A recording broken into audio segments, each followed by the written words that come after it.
Welcome, home chefs, to the Chef Lance Show. Today, we're doing balsamic glazed pork chops, and they are beautiful, and I can't wait to taste them. But now we're going to get to cooking them, so join me, and thanks for showing up. Welcome, home chefs, to the Chef Lance Show. Today, we've got a special treat for you. By the way, I'm having the best day ever, and I hope you are too. The long-awaited very first episode of the Chef Lance Show featuring balsamic glazed pork chops. So let's dig in.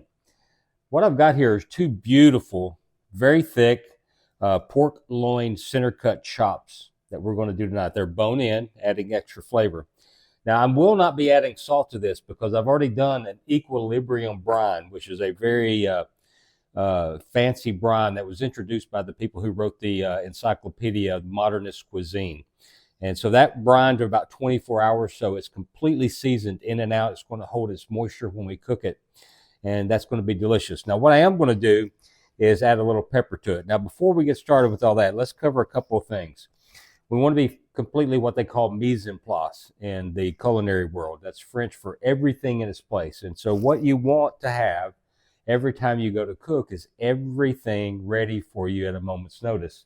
I've got the two pans I need, one for the chops, one for the glaze. I've got my ingredients. I've got honey. I've got balsamic vinegar. And I've got some chicken broth. I've got some coarse ground black pepper. And, of course, the utensils I'm going to use. So to begin with, we're going to turn the heat on here. I'm going to step out for 1 second. And I have my cooking oil. Now, the cooking oil is my own blend. I use clarified butter, half clarified butter, and half canola oil. So that really provides good flavor with the clarified butter and has a good smoke point as well. So I'm going to turn the stove on here to about a medium heat. Get that going for the pork chops. Yep, warming up. And while that's warming up, I'm going to go ahead and season this with some black pepper.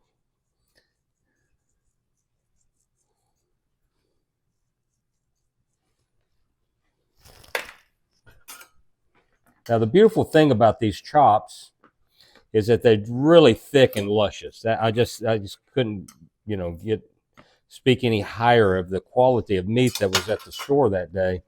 So I'm pretty excited to cook this tonight and give it a taste when we're finished. I'm really excited about that balsamic vinegar glaze, though. But I'm even more excited about using a brine. Most people are familiar with using brines on turkeys and chickens, turkeys especially coming up on the holidays. But one of the things that we now know is that pork is a great candidate for brining. And so you can do a liquid brine for pork and chicken. They take that very well. Now, the problem with brining is that the traditional way of doing it with a heavy salt method, you're going to end up with see if I can get that fire a little higher. You're going to end up with salty product if you keep it in too long. But an equilibrium brine is designed that provides exactly the right amount of salt to flavor the meat inside and out, and also to create the structure of proteins that will hold the moisture in while you cook it. So it's pretty incredible. I should have preheated this, obviously. All right, we're getting there, though. So while that's doing that, I am going to go grab a towel. I'm going to come back in a couple minutes when this is hot. All right, we got our pan coming to heat, and we're actually about to put some oil in it. So I'm going to get a little nice coating of oil.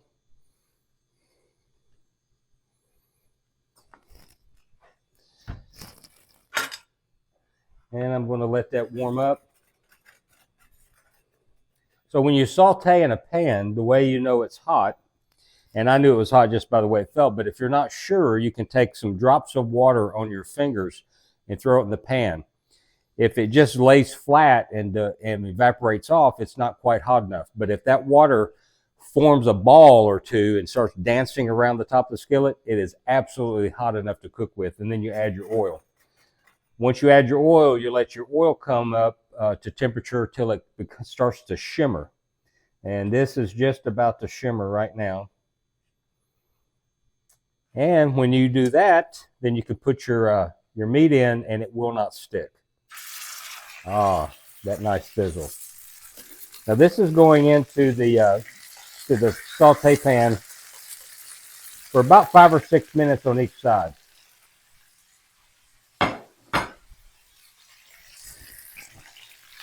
Oh, it's already smelling wonderful. Now while that's going, in from work, get the kids ready. You know, they're doing their homework and whatnot, and you can have this knocked out in way less than 30 minutes, maybe around 20. So I've got the chicken broth, the balsamic vinegar in. Now I'm adding the honey. And we're going to bring this to a boil.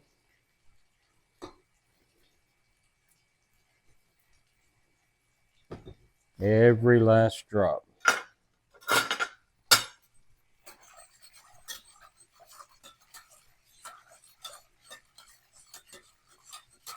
All right, so now we're good to go on that. Now it really is just a waiting game. I'll get my plate ready for the appropriate moment. So one of the things that's really interesting about pork, for years, like maybe 100 years now, we've been told by the USDA that it needs to be cooked at 165 degrees. Well, they've changed that. Now they've reduced that to about 145 degrees. And that may even include having some pink inside the middle, inside the pork chop in the middle. And a lot of people just aren't used to that. They're just so used to having overcooked, dry pork chops and pork in general that they may not accept the new temperature variation. But the reason for the change in general is because of husbandry practices primarily, and also feeding practices.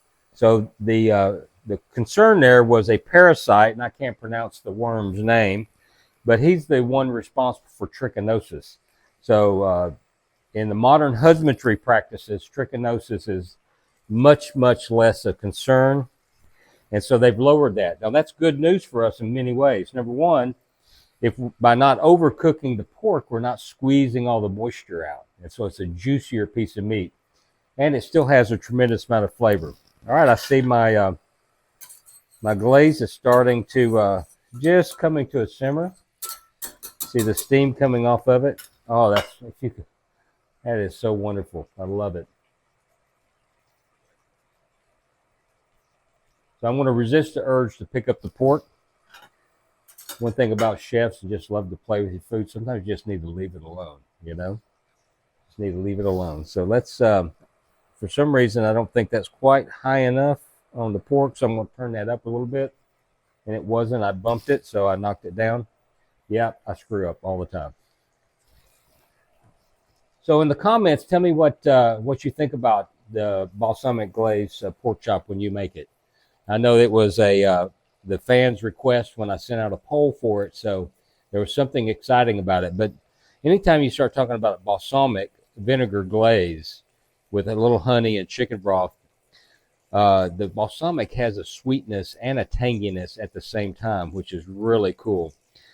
So that glaze is going to add to the pork in a tremendous way. Not only are you going to get that vinegar that'll kind of tame down the sweetness, but the sweetness will still be there. And we know that pork and sweet things go well together. So that's pretty exciting. But let me know in the comments what else you'd like to see me cook, if I can get this steam out of my face. All right, we've come to a boil here, so let me turn that down to a good strong simmer. Oh, that is really going. Now look, you could do several different side dishes with this. You could do rice. You could do pasta. Pasta would be a nice choice. Maybe even a potato of some kind. Sweet potato would be good. Would love to have that with a sweet potato puree or a baked sweet potato in some way. But just let your imagination go wild, whatever's convenient for you. This is all about you doing your thing at home, but this is the kind of dish that can easily be done on a weeknight because it just takes a few minutes. You have everything ready to go, and you put it on the stove, and you can kind of walk away for a few minutes and not worry about it. I'm going to take a quick peek. Getting some good caramelization going. So one of the things I like about brining is that it's so versatile. Recently, teaching a class, we did Cornish game hens. And by the way, that balsamic steam just took my breath away. We did Cornish game hens, and I did an equilibrium brine on those.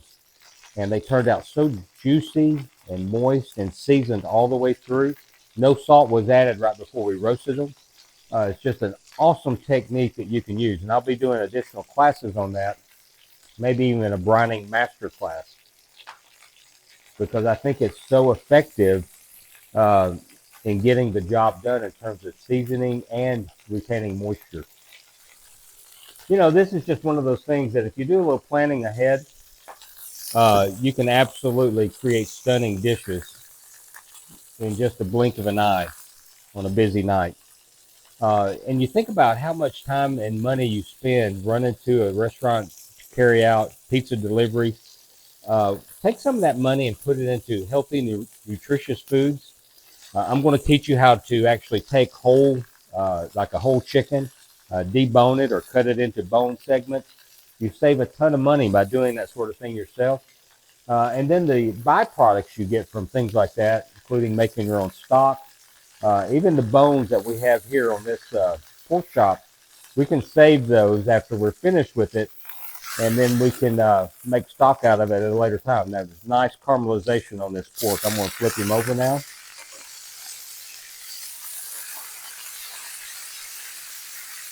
All right, that's going to go 5 or 6 minutes. Okay, while that's cooking, I want to take a quick break, and when we're closer to being done, I will come back and we'll visit some more. Well, hello, friends. Welcome back. While you were gone, I actually stuck a meat thermometer in the pork, and it was registering about 110. I definitely want to take this off of heat around 140, maybe even 138. There's a concept called carryover heat, where the heat that's been put onto the meat will carry over for an additional period of time, and we'll be able to rise to the 145 degrees we want. But that'll give me a chance to let it rest a minute, and also to get this pan set up where we're going to go to the next stage, which is absolutely glazing it. We're going to put it back in the pan with a little bit of glaze, toss it, and then we'll plate it for you. So a couple more minutes and we'll be right back. The color on this chop, though, is just tremendous. It really is beautiful. Now, when this glaze comes back to, or is reduced to where we want it, I'm actually going to remove the rosemary and the garlic. It's just there to provide a little infused flavor while it reduces. Okay, we're back again. We are approaching 130 degrees.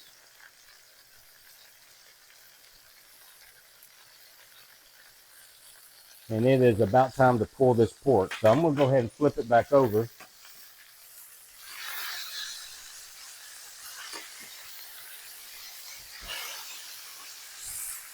And our glaze is almost there as well. So now I'm going to step off for a second. I'm going to take this and set the pork on a plate.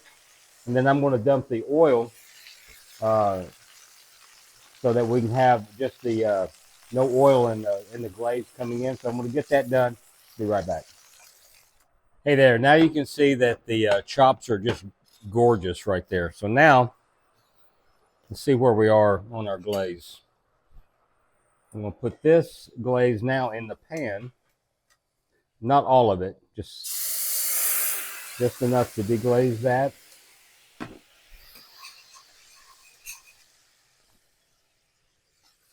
little bit more.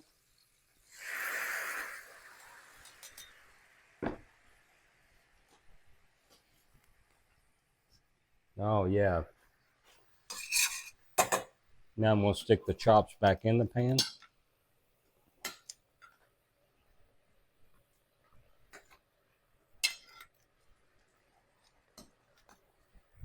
All right, beautiful. So now we're getting that pork chop starting to get glazed. This glaze over here is reducing even more.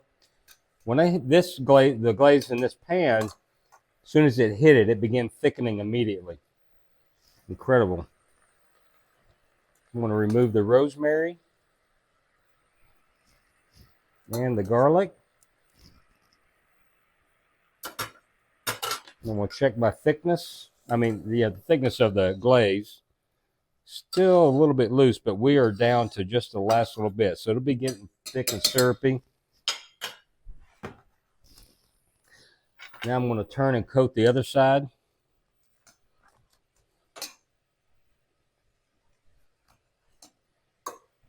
And at this point, I'm just going to add the rest of this in here.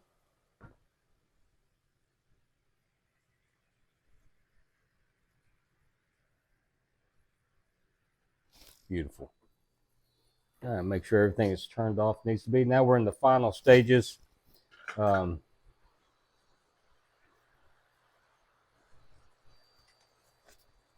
the chops again. All right. Oh, beautiful. So now I'm going to take our plate.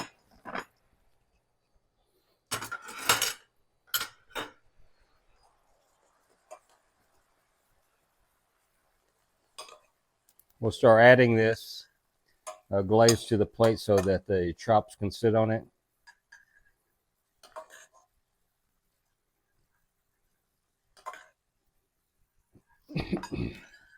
This is absolutely beautiful. Now, one chop at a time.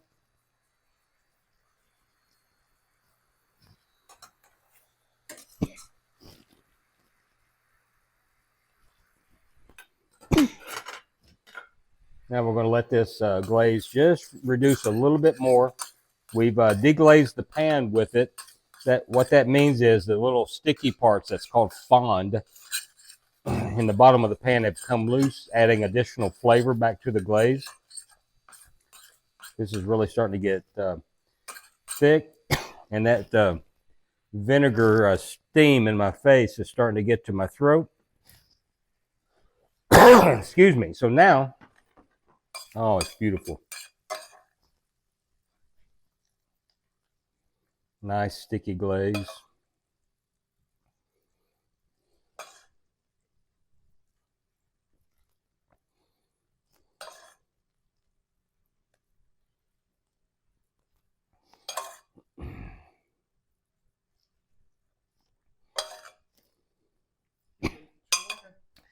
Now then, we've got it beautifully plated. I'm going to garnish.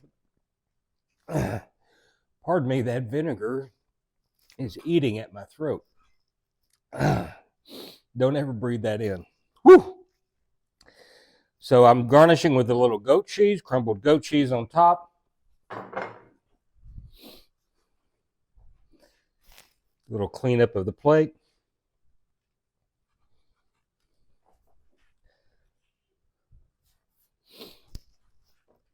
And here, my friends, balsamic glazed center cut pork loin chop, just for you.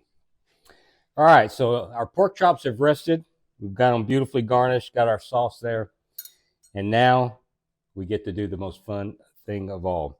We're going to taste these things. Let me just dive into this one.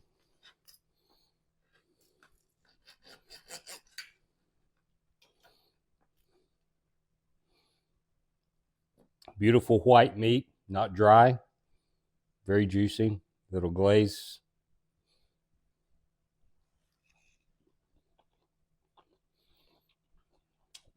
Oh my. Oh. Mmm. Mmm. Mmm. I'm going to eat the whole thing. Little goat cheese, little glaze. That is so freaking delicious. Mmm. Let me know how you do when you make it yourself. Leave me a comment. And I am very pleased with how this turned out. We'll see you back next Thursday. So thanks for coming along.